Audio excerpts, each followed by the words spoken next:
It's a day. It's a new day. It's not the new day because ain't nobody got any bootios, but bootios. It's a new day in the workroom, though. Yes. Penny. And we're smiling. I have to pull up a sound. To be honest, I don't usually have to do this, but today, the COVID brain fog is real, and I'm like, I gotta pull up a synopsis. I watched this episode like 3 times, and I can't remember all of it still. To be fair, hear me out. I don't think it's as memorable as the last couple of episodes. A lot of exposition happening, not a lot of action. So I mean, there's some action, but the last like few episodes were like major set pieces of action. This one's a little more chilly, vanilla, willy, you know. And then like apocalypse levels of butterflies. And then apocalypse levels of butterflies and white supremacists. Yes, it's kind of mirroring our current reality in the nation's capital of Canada right now. Yes. Butterflies and white supremacists. They just learned, hold on, there's an update. They just learned that Ottawa doesn't deal with the provincial mandates and that all the mandates are provincially mandated. And so now they're on their way to Toronto because they're going to have their voice heard. Yes. An audience with Dougie. Dougie Fresh. Dougie will definitely bring them Tim Hortons and give them a pat on the back and tell them they're doing a good job. Yeah. That's neither here nor there. Yeah. So someone has planned a protest for our mall in good old St. Tommy, Ontario. Wow. Very loud vocal minority who stomped maskless into my shop and demanded to be served and threatened to take her money elsewhere should we not serve them. So I hate people. Whatever. I just honestly, we make we do have we actually have a population that needs to be serviced who is unable. Who are unable to cover their faces with anything. So we do have the option for shoppers to come in during a booked time to shop as they see fit, as they need to. So luckily there was nobody in the store when they came in, so we just like locked the door behind her. Yeah. I keep saying they, I mean she. Dox her, go. No kidding. That's on another podcast. That's our dark web podcast. Ooh, we should do a Doxcast. That'd be fun. What could go wrong? Right? Lightning has struck. Everybody, lightning has struck. That's a Harry Potter reference, by the way. That's not for Brent. Brent knows what I'm talking about. I do. That's for... It doesn't matter. No, it does matter. This episode of Peacemaker, though. Yes. Episode 6. Murn after reading. Cute. Again, I keep thinking, and now every time I watch an episode of Peacemaker, I hear your words in my skull. It's like a music video for the 80s. This episode, again, major offender of that. Oh, my God. Major offender. Yeah, and it even took us into solo territory, which we'll cover in a moment. So, in today's episode, let's do like a together recap because I think it's going to take the combined power of mostly your brain to recap this baby. So after last week's episode, we left off and Adebayo is being, we think that she's going to be killed by Murn, who she had just discovered through the use of Peacemaker's X-ray helmet that he is in fact a butterfly. Ooh. He's got her on the ground against the ropes. We're always going to find some way to bring it back to the wrestling. Anyway,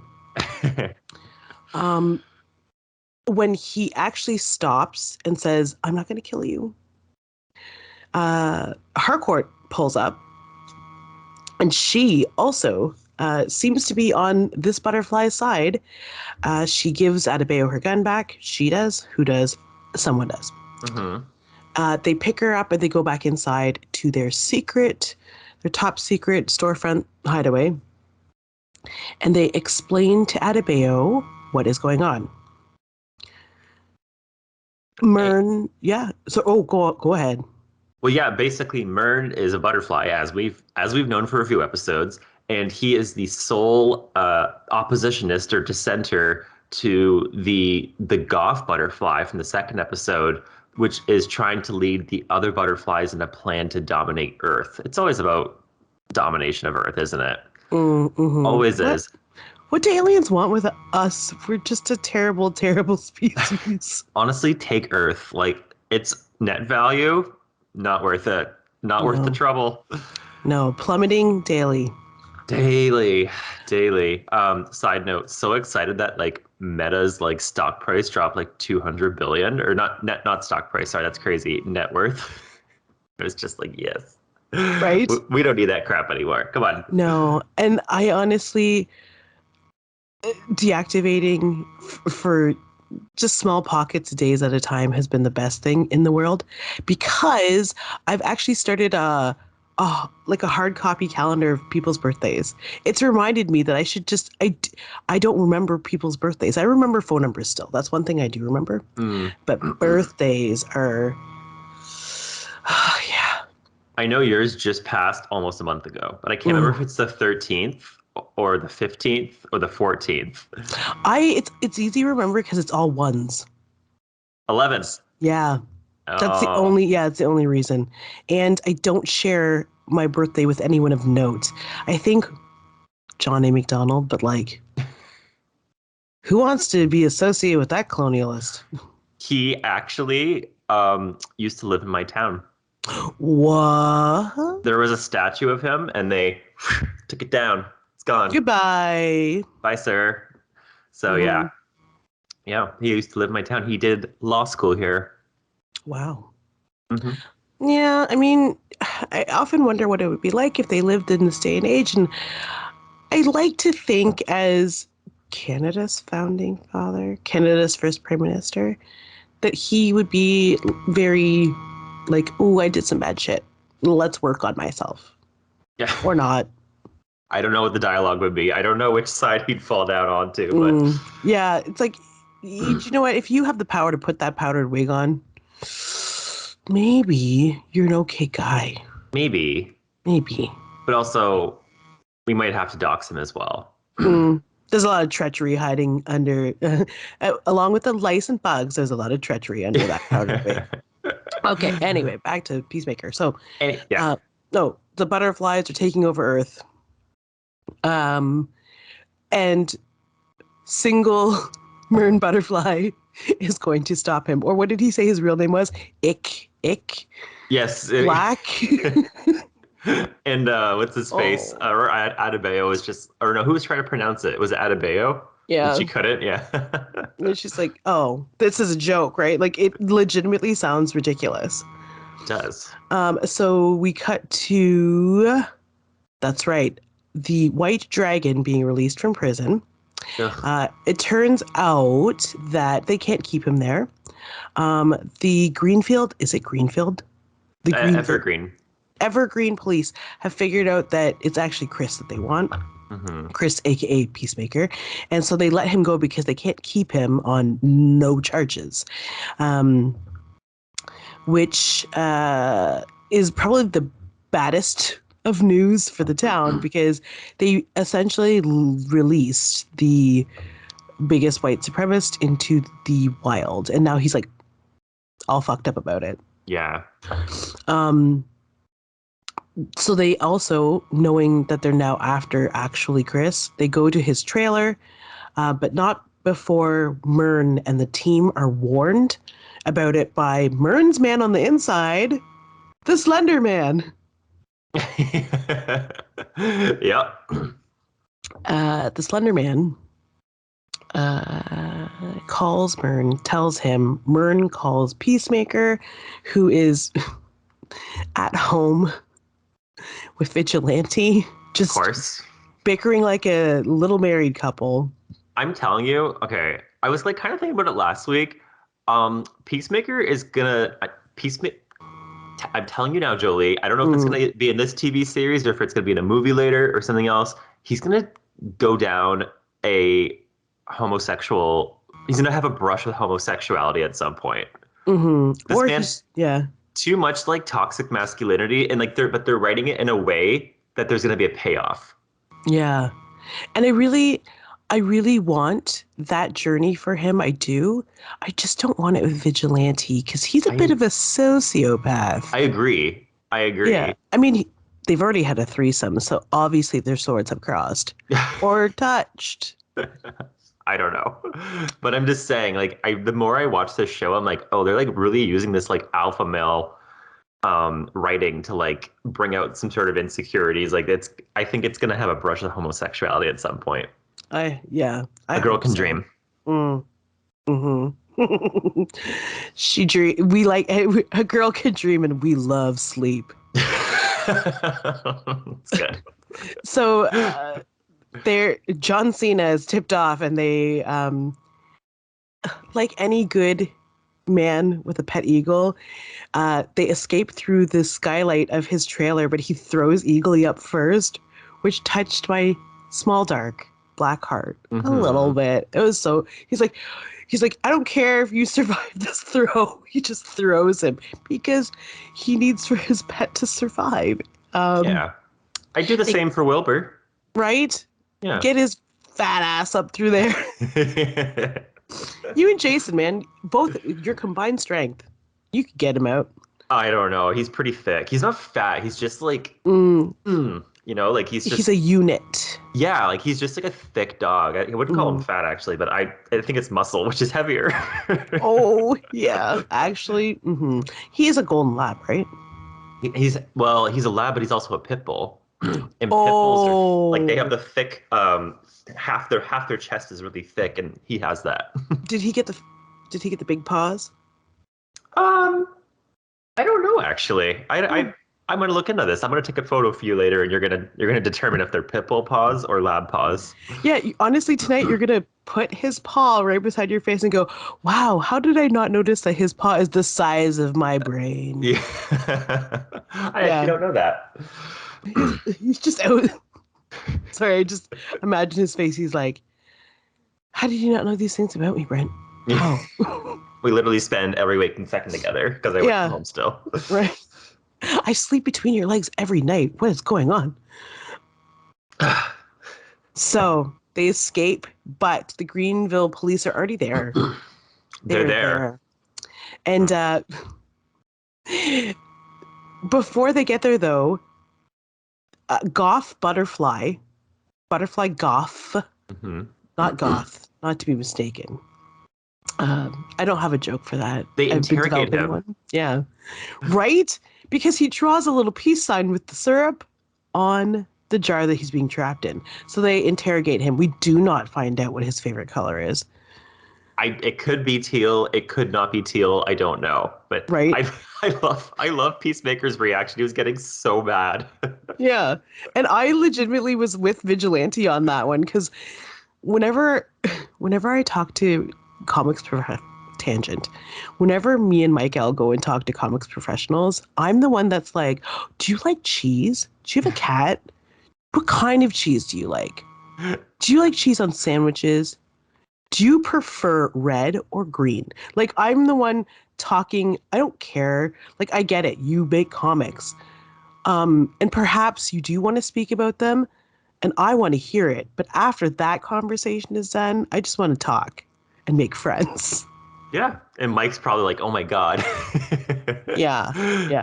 I want to talk about issue number of this panel, this page. And Howard Chaykin is one of those people who, like, he didn't even, he was like, yes, we'll talk about my comics. Yes. But then he started talking about Game of Thrones after the cameras shut off. And I was like, why aren't we videotaping this conversation? Seems like a missed opportunity. Yeah. Anyway, he's a very intimidating, very awesome man. And I encourage anyone to walk up to his table and talk to him about good television. That man has some things to say. So he meant like Game of Thrones season 1 through 5, right? He didn't mean like the last season. The lost episodes, no one remembers those. I've wiped them from my memory. Right? Oh my god. Obliviated. Okay, another Harry Potter reference. She's got it off the brain today. I don't know what would make anyone think that. 365 days, no kidding. So the interrogation. Okay. Yes, Goth Butterfly. Okay, so Goth Butterfly is able to convince it seems like Goth Butterfly is going to be good Butterfly. You know what? Maybe he will be at the end. I could see a double turn, as they say in the wrestling biz, where the Murn Butterfly might secretly be bad and the Goth Butterfly might be good. Whoa. That would be like, dear M. Night Shyamalan, take some notes. Take some notes. I would not be surprised if there's a double turn. Yeah. Although if the Goth Butterfly was a good butterfly, would it do what it just did? Which is it went into Detective Song against her will and became Detective Song. Yes. And like, would a good butterfly do that? Exactly. Also, would a good butterfly, because during the whole capture scenario, which they are unable to do, by the way, Peacemaker Vigilante who has taped Goth Butterfly around his waist so both his hands are free. He's just a prepared hero. That's all. Okay. You need to be. Right? Just making sure he can kill effectively. So the jar breaks because he falls out of the tree onto the jar. I thought he crushed the butterfly. I thought so too. But apparently this alien race is really, really resilient to like round buttocks being crushed by a big round ass. Mm. Yeah. Sorry, I just like have been developing this crush on Freddy Fever. Freddy Stroma since he first took that mask off, and even before then. Anyway,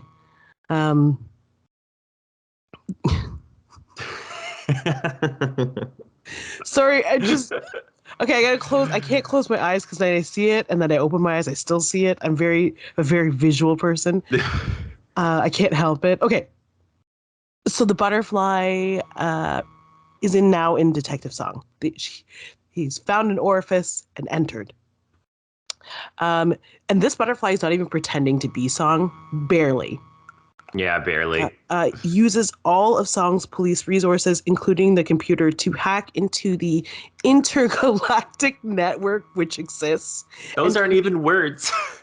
And can be accessed with human technology to call other butterflies to the planet Earth. And they proceed to infect. I'm skipping around. But hundreds of them come to the police station and infect everybody, or they enter through many orifices, including people who are jailed, including jail guards, all of the police force of Greenville, including Lachlan Monroe, who plays, I can't remember. His name's Luck. He plays an agent. Lachlan plays Locke. Really? Okay. Yeah. So including Song's partner, Locke. We get this really gross. Oh, yeah. I was gonna say, so now I now take back my crackpot theory from a couple minutes ago that the Murn butterfly will secretly be bad, and the Song butterfly will secretly be good, because why would she just call everybody to her planet to infect people? Okay, that was stupid. Well, I actually was doing some very active mental gymnastics when you'd said that, because I was like, what if these butterflies are good? Like, she's calling them to be good, but I don't know. It's like a stretch, and I would want to see how that plays out if it does. Yeah, it would take some terrific writing for them to all be good butterflies. Yeah, because I mean, they just like killed a bunch of people to enter their bodies and become them. Like, that doesn't seem like a very good guy thing. But again, this is a different universe. This is the DC universe, and this is the villain side of it. You know, the Suicide Squad adjacent. So, you know, lines are blurry, moralities are Mhm. gray. What is interesting about that scene, though, is that this scene is the worst offender of a music video montage we've seen yet in the show, which it's too much now, James. It's too much. It went Mhm. on way too long. You played the entire song. Yeah, and we all know how that ends up. You know, you're at a teen dance with your hands in the boys' pockets. You're like, wow, Stairway to Heaven is 7 fucking minutes. Yeah, a little Ockies. That's a good frame of reference. That's exactly what it felt like. It was like I was listening to Stairway to Heaven, dancing with a girl at a Oh, prom. I know. Imagine. um, could you imagine? so it just the scene didn't. I mean, I in general I'm pretty positive about this show, but there's some creative choices, i.e., what happened there, that it didn't land for me. You know, with the whole music interlude. I like he's doing what he did with Guardians of the Galaxy, as we talked about, where he has this very specific niche of music he plays in his episodes, and that carries on here too. Um, it's just not. It's overused. It's too long. It's too on the nose, and it's too almost meta referential to the fact that he did this in Guardians of the Galaxy. You know, it's too Hmm. much referencing his brand of having awesome taste in music and then just bombarding me with it. Yeah. Yeah, and I really appreciate the music library that he has Totally. accessed in his life and is kind of like giving new life to, but it is like a lot. It's a lot. Like, do I need to hear? Oh my god, I Shazammed it while I was watching every single time, and I'm like, the references get more obscure, and it's insane until we get to a scene where, in a weird twist, he uses John Cena's secret hidden ability as a pianist to Yes. play a Motley Crue song. I didn't even notice it was Motley Crue. Yeah, Oh my I gosh. Shazammed it. It actually said the name of the song by John Cena, piano version. Really? So Wow. apparently, in like another life, aka like this exact life, um, but not far off from today, John Cena has like videos of himself playing piano, and he's not like a classically trained pianist, but he like can play the piano, Oh. which is, you know, cute. I I like John Cena. I do. Yeah. I really regret kind of bowing out of the wrestling world at that time. It's he still pops up every now and then, it sounds like. Yeah. So I can't remember exactly what's happening once Vigilante and Peacemaker escape. Um, I mean, they go back to the secret headquarters and he's playing the piano, but intercut between the scenes, between the scene of all of the butterflies inhabiting the bodies of the Greenfield police and anyone in the building, is a really frightening depiction of the White Dragon's rise to power, which we almost forgot. Oh yeah. He's so gross. Yeah, so he leaves jail. Hmm. Sorry. I just, ever since Terminator, I haven't liked this actor. I mean, Robert Patrick? I like the actor. I'm sure he's a great guy, but like he just plays assholes, He unlikable he characters. does. He played the same thing in True Blood as well. He played Mm, Joe Manganiello's dad, and he was a jerk. yep. And just of the most divisive nature, and now he's like the granddaddy dragon I would of like to all. see his next role be like just a very nice, positive grandpa that teaches their kid the meaning of Christmas. That would be nice. That would And be so nice. I'm sure he has family that would also like to see him in a role that maybe Robert Rodriguez, since he's working on all kinds of Spy Kids movies and properties, maybe you could horn him in there somewhere. The Spy Kids universe is about to explode. Uh, Terminator energy. So yeah, we get him donning the White Dragon outfit, surrounded by skinheads saluting him. We also talk about the one that like he's just in bed with, and she's just like on her phone, and then she just like casually like sits on the edge of the bed naked and just like puts a hood on, and then Yeah. gets up and she's like, "I'm ready to oppress," like very just wow, the energy coming out of that gal, the confidence, the audacity. The nerd. So this episode is obviously about the turn of the tide. I like how it honestly, to me, it seems very hopeless that this small task force is going to take on thousands upon thousands of potentially, no, not potentially, they're all evil, according to Murn Butterfly, but they're going to take on all of these butterflies. It seems impossible. Not only butterflies, but Peacemaker has another threat coming for him. His dad, the White Dragon, and all his followers. So I feel I feel like they're gonna meet at the same time. There's gonna be a little bit of a triangle situation going on there, and I think the butterflies and the white supremacists are gonna face off. That's what I'm thinking. Yeah, and I hope one kills the other. I hope the butterflies win. Yeah, and I mean, how do I say? I hope the butterflies win. But one thing we forgot to talk about, and we should probably get to it right now, is that speaking of the task force, Economos traces the shipments that were going to the factory back to, I think it was called Cloverdale Ranch, something ranch. What was it called? Oh, I thought he said Coverdale. It might be Coverdale. I might have heard it wrong. Which, I mean, I'm pretty sure, if my mind serves me correctly, is the name of somebody in a heavy... David Coverdale is the singer of Whitesnake. Of course. So, the meta of it all. It doesn't end. Oh, wait. Coverdale was... and he was also... Before Whitesnake, he was the lead singer for Deep Purple. So it makes total sense. It checks out. Yes, that's right. Written by James Gunn. Yeah. So all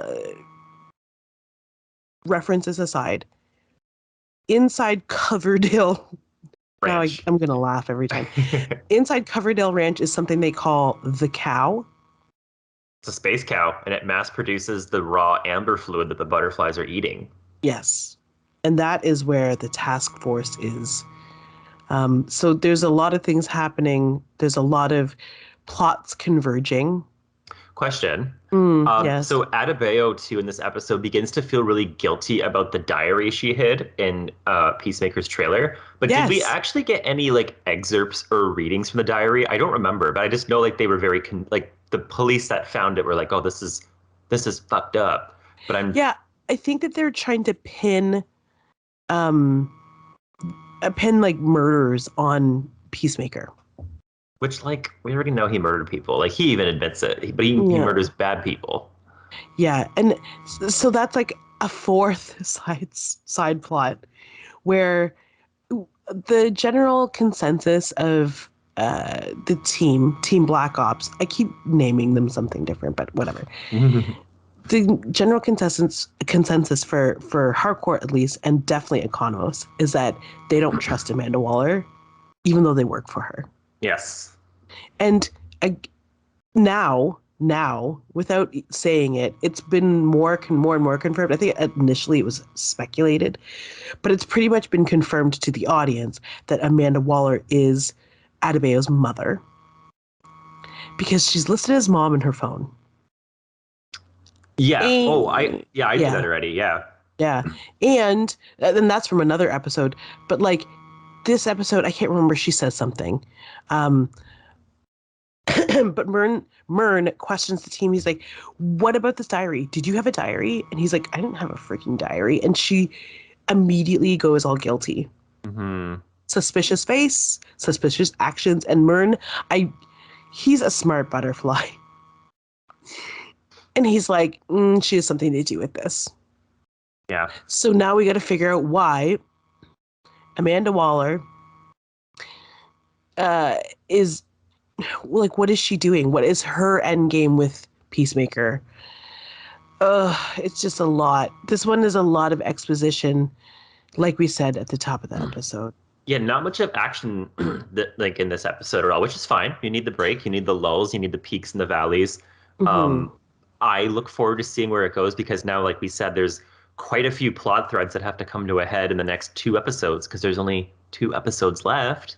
Mm-hmm. So I don't know. I don't know what's gonna happen here. Yeah, this is like the two towers of the trilogy. It's got a lot of good stuff in it, but it was a slog to get through, and it'll get us to the end eventually. Yeah. It's all very. I was thinking about this before we logged on this morning. I was like, oh, do you know what this episode is doing that I didn't like about all of the episodes of Marvel television shows that we had watched previously? Is that it's taking us into speculation territory. Mm-hmm. And I think we had just been just enjoying watching a show at this point, despite all of the classic rock. And then it gave us this episode, and I felt like, oh, great, the internet is going to, like, you know, the internet nerds, including us, are going to spin their wheels about episode 6 and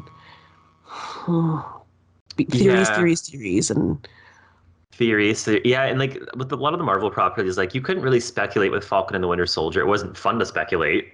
We did a little bit with Loki. I think we speculated a little bit. What If is episodic, where each episode didn't really tie together much, so you couldn't speculate. So yeah, at least we're getting to do a little bit of that again, which is the golden amber nectar of this podcast. Hooray! It's what keeps the lights on, baby. Yeah, pay us. Speaking of keeping the lights on, we're thinking about setting up a little buy us a coffee thing.